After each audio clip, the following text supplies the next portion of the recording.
manipur ing tappa jilakpa yamna lai india linga na thawai yaudabadagi ngamdabani hai wafum ma phongdole haba tare hare phongdole wafum sidi waja kamaini yingbe taseng na hagadi politician na haiba wasing sidi koi taning de da moina tawbo thon bo pot ngata ne lawi ko magi wana te amagi wana te ko taning dre di hujikti koi na politician sing na hairak pada even ngasai elected sing na hari mamang de ko koi ada maming pala su kai pon even for koi speaker na ga hai tv de tholaga panelist sing na court amli shala ganda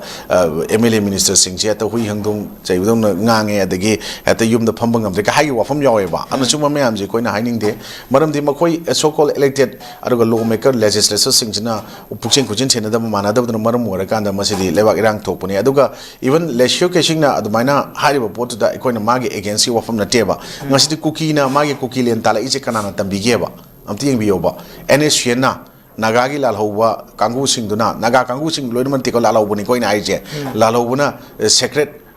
separate moisu ngasai flag constitution aruga greater Nagaland without territorial limit talak pudi moina handro ngasi bawdu chahi kya surage moi phangbro phangde ado tagadi cookie len so just it will be dreamland for cookies terrorists ado adum oini kachu phangmoi constitution pi bage aya basu kachu separatist kachu oiroi aduna tambiba ojaju phai arage loksa madubu tam haipet ohorakanda angang na maiba sabadongna ngasi di tawriba cookie gi lalabu kangu sing ju oiroi aduna sigi pote da ekoi manipur gi labor community khudimangna maitei gatana atatai ona tarakana manipur kangadawni hai manipur kan busu yaroi community politics sawu fatte pukchen kojentina na ekoi kariba mla mayam singchina ekoi apunba manipur gi saktam jinga mina gadawni haina samana leminarakpa mokoi humpu nifu yankai ga humpu khak leiba mokoi tara misen oi gasu yankai ga lemo da mokoi na tongan wakalon thamna ganda aina khanbana aina tawbuna chummi mana ngangba taroi haina ngakchau thega ego classes sing marak da ekoi praja sing thamaga di nung ani gi marakta ekoi gi yerum oiba chapmana ni nungani makta ha oiba na halaman haibido adugi pota tar to kani aduna elected singna su koina haijabani politics is not a dirty game but politician plays is dirtily diapers and a politician needs to be changed very frequently haiba pot sing che koi ngasi ningsang mathau tai aduna suma pot mayam sing sidai koina even koi hujik hoi phare ekoi ji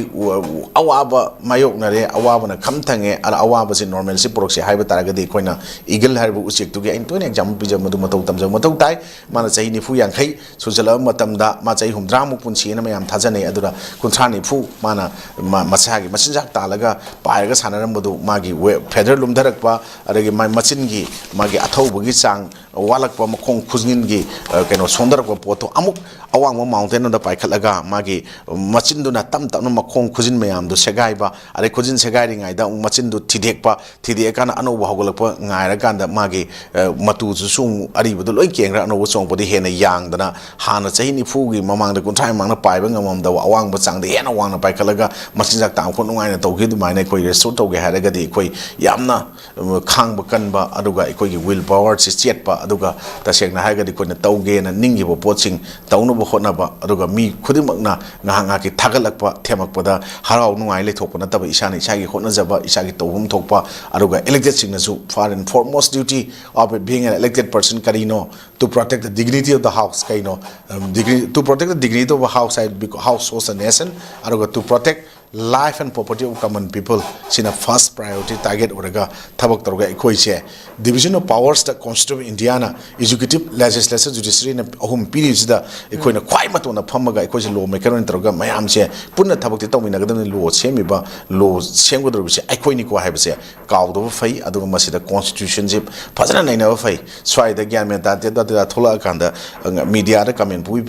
pi pinarakpa are ekoi swai da koi panelist sing aduga sing kaino mayam ama ekoi activist mayam social worker mayam natragana ekoi sumaina khana nenriba tv tholagba mayam jina wafam apaba phataba opinion observation praja miyang gi mit nakong oina potso ahipa saba taba makoi gatang ikaiba khangba makoi gatang imung munung pan ban traga lewak si mai sak matan makoi daita kaim yaudaba manba then makoi na tawgdo thapna tawdraga thapna tawsala ganda madra mayam apangba praja miyam amada election manak yorokanda phajaba wahaina moi them tawraga paisa khraga mantingnaraga vote mayam leiraga aina dum ruler oibe yani mayam si minaiga mapuga lena ba mari dawna dum thammaga lore matam gi hana sasan haitabagi haigadra natragana ꯃꯈꯣꯏꯅ ꯄ꯭ꯔꯖꯥ ꯃꯤꯌꯥꯝꯗꯒꯤ vote ꯂꯩꯔꯀꯥꯟꯗ ꯑꯩꯒꯤ ꯀꯩꯅꯣꯅꯤ ꯀꯨꯁꯤꯔꯥꯁꯤꯗ ꯃꯗꯨ ꯂꯣꯅ ꯌꯥꯗꯕ ꯇꯧꯕ ꯌꯥꯏ ꯍꯥꯏꯅ ꯇꯧꯔꯤꯕ ꯃꯑꯣꯡ ꯆꯠꯊꯔꯛꯄ ꯃꯌꯥꯝꯁꯤꯡꯁꯦ ꯃꯁꯤꯒꯤ ꯄꯣꯠꯁꯤꯡ ꯈꯔ ꯊꯥꯗꯣꯛꯅꯕ ꯐꯩ ꯃꯗꯨꯒꯤ ꯄꯣꯠ ꯋꯥꯍꯩ ꯊꯝꯅꯕꯒꯤ ꯃꯍꯨꯠꯇ ꯑꯩꯈꯣꯏ ꯑꯄꯨꯟꯕ ꯃꯅꯤꯄꯨꯔꯒꯤ ꯁꯛꯇꯝ ꯑꯃ ꯑꯄꯨꯟꯕ ꯃꯅꯤꯄꯨꯔ ꯀꯟꯕꯗ ꯑꯩꯈꯣꯏꯅ ꯀꯔꯤ ꯇꯧꯕ ꯃꯊꯧ ꯇꯥꯏ ꯍꯥꯏꯅ ꯃꯈꯣꯏꯅ ꯍꯦꯟꯅ ꯂꯨꯞꯁꯟꯅ ꯈꯟꯖꯟꯕꯗꯨꯅ ꯍꯦꯟꯅ ꯑꯐꯕ ꯃꯥꯌꯣꯜꯂꯣꯝꯗ ꯄꯣꯔꯛꯀꯗ꯭ꯔꯥ ꯍꯥꯏꯕ ꯄꯣꯠꯇ ꯑꯩ ꯁꯨꯃꯥꯏꯅ ꯊꯝꯖꯒꯦ